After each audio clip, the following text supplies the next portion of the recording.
This is home page, and the part products is layout is configured by grid. This is HTML of grid part of our home page. Here is a main div, class container. Inside it we have a subdiv section.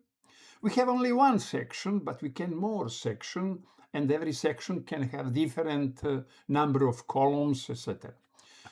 And inside of a class a container,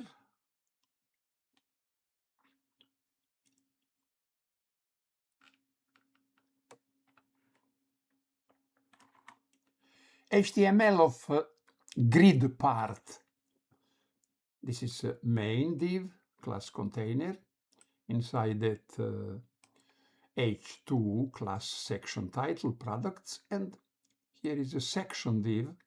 We have only one section inside the container, but we can more section. Every section can have different grid, different numbers of columns, and different design, layout. And inside the section, we have an article class product card.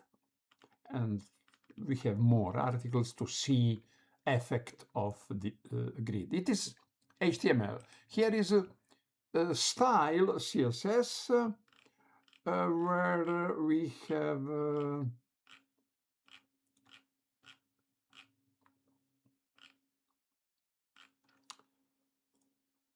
a product grid. Here it is. Product grid, it is a section div, there is the product grid, and here is a display grid, grid template columns, it is properties, product grid is class, and properties display, grid template, and gap, and value of properties grid, repeat, and gap 16 pixels. It is all what we need for grid, and also we need a container around it. Thank you for watching this video.